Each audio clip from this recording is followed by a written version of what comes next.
Welcome to Illinois in Focus. I'm Greg Bishop.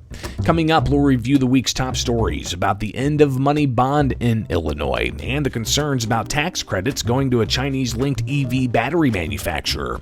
I'll then join the Center Square's Brett Rowland to further discuss those stories and more. That's ahead with Illinois in Focus. I'm Greg Bishop. Knowledge is power, and you deserve to know what happens in your state government. That's why the Center Square's reporting zeroes in on state authorities publishing stories that show where your money goes and who spends it. The Center Square gives power to the taxpayer by tracking politicians' use of the people's money and demanding transparency from state-run agencies. This is how the Center Square equips you, the American taxpayer, to hold your state government accountable. Sign up now for your state's Center Square newsletter at thecentersquare.com. Welcome back to Illinois in Focus. I'm Greg Bishop. Here are some of the top stories from the past week. An advocate for the end of cash bond in Illinois says one problem he sees coming to a head has been around since before money bond was abolished on Monday. ACLU of Illinois' Ben Riddell foresees that problem could arise as the law gets implemented statewide, being the availability of public defenders. That's an ongoing issue irrespective of the Pretrial Fairness Act. That's a thing that this state needs to tackle. But if you ask me where I see, the most potential for issues, it's there. While Democrats overwhelmingly supported the measure in the state legislature, Republicans opposed. State Senator Terry Bryant said the minority party will continue to push for reforms. To me, and many of the people we represent, defunding our courts, limiting victim services, and making law-abiding citizens pay for criminals' bail with their taxes is just not justice. The measure was supposed to go into effect January 1st, but was delayed because of court challenges until 2 months ago. The measure was upheld by the Illinois Supreme Court. Some are raising concerns over a Chinese-linked manufacturer getting state and federal tax credits to set up an electric vehicle battery manufacturer. When announcing the tax incentive-driven project in Manteno earlier this month, Governor J.B. Pritzker said it's the most significant manufacturing investment in decades. It's just the most recent proof that we are in a new paradigm here. Illinois is on the rise, and we're open for business. Since then, several Illinois House Republicans said they would have never voted for the Reinventing Electric Vehicles state tax credit if they knew it would be used to give more than $500 million in tax incentives to a Chinese-linked company. State Representative Chris Miller said Illinois tax incentives should not go to people who, quote, spy on our country, steal our technology, and intend to drive American companies out of business. Miller called the deal bordering on being treasonous. Along with other Republicans, Miller plans legislation to revise the state's REV tax credit to require any future incentives for foreign entities to only go to those affiliated with allied countries of the United States. Those are the top stories from the past week from Illinois. Find more online at thecentersquare.com. Coming up for Illinois in Focus, I'll join the Center Square's Brett Rowland. This is Illinois in Focus, a production of America's Talking Network. I'm Greg Bishop. Freedom and liberty are important to all of us in Illinois, from Rockford to Carbondale, from Quincy to Decatur. If you're looking for civil, intellectual conversations with those shaping the future of freedom, try the Future of Freedom podcast with me, Scott Bertrand. We speak with leaders across the country in the greater conservative and libertarian movements. In-depth conversations about where the next intellectual battles will happen across the country. It's the Future of Freedom podcast. Find it at americastalking.com or wherever you get your podcasts. Greetings and welcome to Illinois in Focus, powered by the Center Square. I'm Brett Rowland, investigative reporter for the Center Square, filling in for executive editor Dan McCaleb, who is traveling this week. Joining me today is Greg Bishop, associate Illinois editor and senior Capitol Bureau reporter. How are you, Greg? I love fall, and it's upon us. Looking forward to the changing of the leaves and the chillier temperature, and I can't believe it, but Halloween is, a month and 10 days away? That's right. It's an exciting time, Greg. What are we talking about today? Well, I think Monday, everybody anticipated it, and it came with a big splash, and we're going to be watching how the end of money bond in Illinois plays out in the weeks, months, and in perpetuity, and whether or not we're going to see possible changes that may need to happen. But yes, I think that's the news of the week is the first week of the end of cash bail in the state of Illinois, statewide. Have there been any major problems with the rollout so far, Greg? Well, with, of course, the lead up and the background on this, you've got concerns that were raised shortly after this was proposed and passed in early January of 2021. So we're looking at well over 2 years worth of ramp up to this. And even when it initially passed the Pretrial Fairness Act as part of the Safety Act, it had some things that needed to be fixed. So over the span of 2021, you had an amendment that was passed and enacted that cleaned up some language, and then another amendment passed and cleaned up some language about several months later. And then you get into the 2022 election, and it really became clear that there were concerns of what was considered a detainable offense. And then you had the Democrats at the State House have to do another kind of cleanup trailer bill to make it clear that, there are going to be offenses people can be held pending trial. Because really the premise of the Safety Act, the premise of the Pretrial Fairness Act from advocates is you're innocent until proven guilty and you shouldn't languish behind bars pending trial because you can't afford to bail yourself out. And that was the initial idea, but with the concerns that were raised in 2022 during an election year, the concerns were that there were too many offenses where people could be let go without any kind of cash bail, and concerns that would have more criminals back out on the street and possible repeat offenders. So they cleaned that up to make sure that anybody who a prosecutor can determine is a threat to the public or to an individual, they can be held pending trial. But the bottom line was that money bond was ending in Illinois. So regardless of those changes, making it clear what was a detainable offense, more of those forcible felonies where there might be injury to somebody else or a threat to somebody else, versus the lower level nonviolent crimes, which people could be let go of jail after they're processed pending trial. They cleaned that up. They moved forward, but state prosecutors across the state sued to try to block it. And we had the Illinois Supreme Court 2 months ago uphold the law and saying that September 18th was the enactment date. So there we are on Monday with advocates celebrating the day. You had the state's attorney out of Cook County standing with the Senate president, standing with the House Speaker, and the architects of the Pretrial Fairness Act hold a news conference in Chicago celebrating the day as historic, as a new era, reiterating that people are innocent until proven guilty, and reiterating that families will still be able to put food on the table if they're arrested for a lower level crime. They won't be held behind bars because they can't pay bail. So you had the advocates really upholding the measure, doing what they say it's meant to do. But you still had opponents worried about a variety of things. The process of filing the detention orders, is that going to be able to be done within 48 hours? What about the costs that court systems and that local prosecutors are going to have to incur to hire more staff to do more thorough investigations within that 48 hours that prosecutors have to file a detention order? So there's still some concerns, and some of the things that we're going to be seeing play out throughout the next few weeks is really how these are going to be fine-tuned and in a way refined even more on a local level.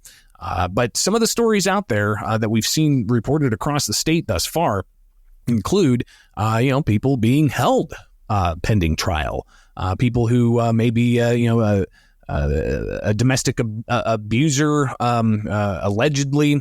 They're held behind bars because a prosecutor could prove that individual would have been a threat to somebody else. So when you really get down to it, the advocates for this are saying that it's working as it's supposed to, that people who are a threat to the public are being held and can't just bail themselves out because they have the funds to do so. But those still who have concerns say the flip side's true as well, that those who are a possible threat to the public who are arrested, they may be let go despite, prosecutors, there may be questions as to why a prosecutor doesn't seek a detention order for certain lower level crimes that might, put somebody else in danger. So again, It's a lot going on when it comes to the conversation, but I don't think it's going to be over. While you've got the law enforcement community, especially in downstate Illinois, saying that they hope to try to bring about amendments when they can prove to the state house that there's things that need to be shored up. You've got advocates for this saying they're not going to repeal it. They're not going to turn around from this, and this is the way moving forward. So there's going to be a lot more to be said about the end of cash bail in Illinois. All right, Greg. And then the other big story from this week is continued immigration costs and issues surrounding the migrants arriving in Chicago. Tell us what's the latest here. So this story continues to develop, and of course, the centersquare.com. You can find a lot of the coverage of this, especially the focus on Illinois. You've got a contract that was just reported on $30 million for military-grade style tents that are going to be used to help house these migrants. That's just one of the costs that we've seen. We've seen other costs, including contracts with certain types of health providers, even one out of Kansas City where I think somebody was getting paid in excess of $190 an hour. You've also got just the costs of health care that Illinoisans are subsidizing with their tax dollars to give health care coverage for those over the age of 65 in the country as non-citizens. But other big news this week, Brett, was the Department of Homeland Security reclassified or redesignated Venezuela as unsafe for recent migrants to return to, giving them 18 months of deportation protection. Plus, they're able to get work permits. Now, this is something that Democrats here in Illinois were pushing for in more general terms, just work permits for newly arrived migrants and also for those who've been here even before the past couple of years with a porous border. You've got, the issue being announced on Wednesday evening that the Department of Homeland Security is extending 18 months of deportation protection for asylum seekers because it's not safe for them to return home. And you have a statement out from Governor J.B. Pritzker saying that this is important for those Venezuelans in Illinois. They'll be able to put food on the table and protect their families better. But when you look at what the situation's been like for the costs, tens of millions of dollars in taxpayer funds for housing and health care and other supplies. You've got the housing situation where you've got migrants inside police stations and other types of facilities and hotels. Altogether, 14,000 non-citizens in Chicago. And that's going to continue to cost taxpayers with the overall estimated cost, at least out of Chicago, in excess of $200 million by the end of the year. So you can start seeing how this is quickly going to ramp up to be not just tens of millions, but hundreds of millions of dollars in taxpayer costs for those migrants. Now, part of this conversation, Brett, is also what kinds of reforms are there going to be to immigration. But with that, you've got Republicans saying that we can have the discussion of reforms all day, but it means nothing if you don't close the border. So while Illinois is far from the southern U.S. border, just as New York is far from the southern U.S. border, it very much is as if every state in the United States is quickly seeing itself as a border state. Is there any indication yet, Greg, that the federal government's going to swoop in and bail out these big cities that are struggling to afford housing and other facilities and services for migrants? You know, the mayors of New York and even Chicago Mayor Brandon Johnson have said publicly that without some kind of support, they're not going to be able to manage the situation. That includes financial and policy changes. So whether or not the politics in Washington, D.C. would allow for such, especially with a divided Congress, Republicans controlling the U.S. House and Democrats controlling the U.S. Senate, I don't think that that's in the near future with the conversation about, a looming government shutdown and the growing U.S. debt. So that may not be politically feasible from members of Congress. Very interesting. Greg, there's also been a lot of talk this week about the new Goshen plant planned for Illinois. Tell us about what's happening here.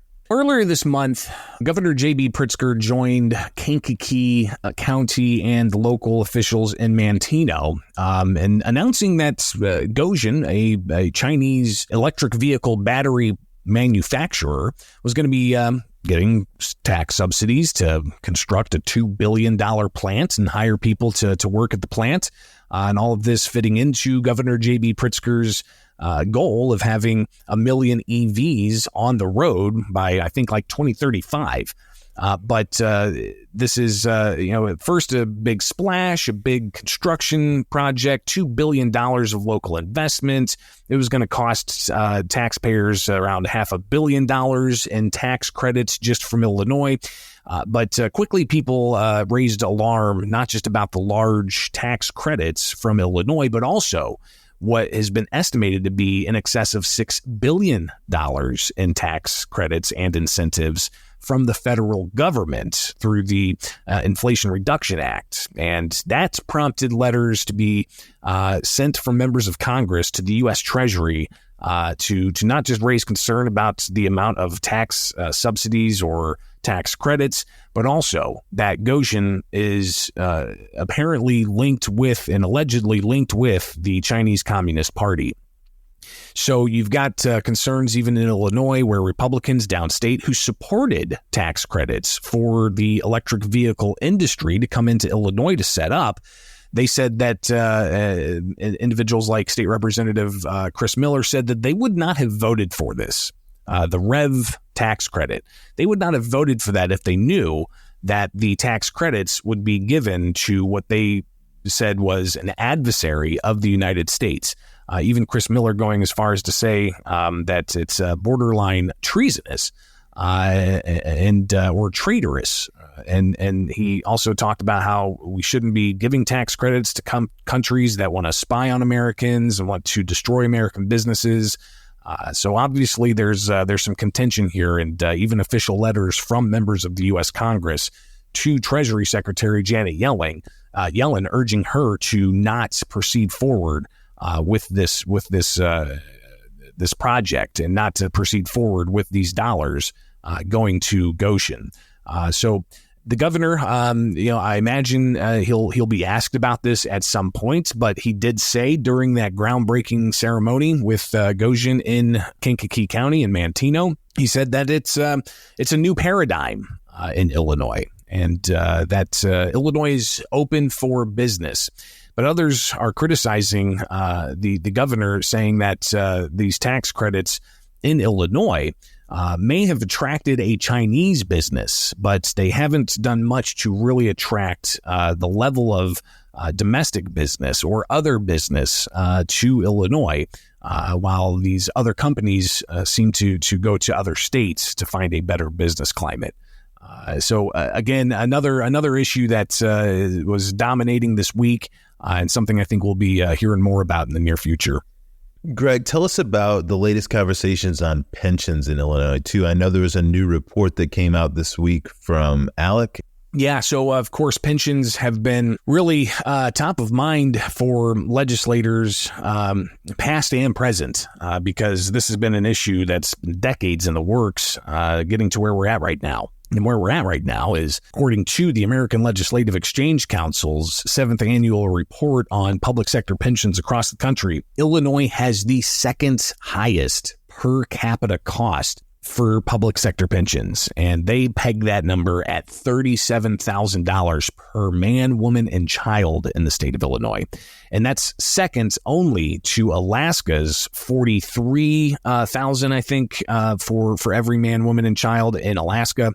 But Illinois obviously has a second place as well for its unfunded liability and overall debt. And this is something that Alex says is problematic because if it's not addressed, and it's not just Alex saying this, you've got other organizations and legislators acknowledging that Illinois' pension situation, if not addressed, is going to lead to higher taxes or cuts in government services or a combination of both.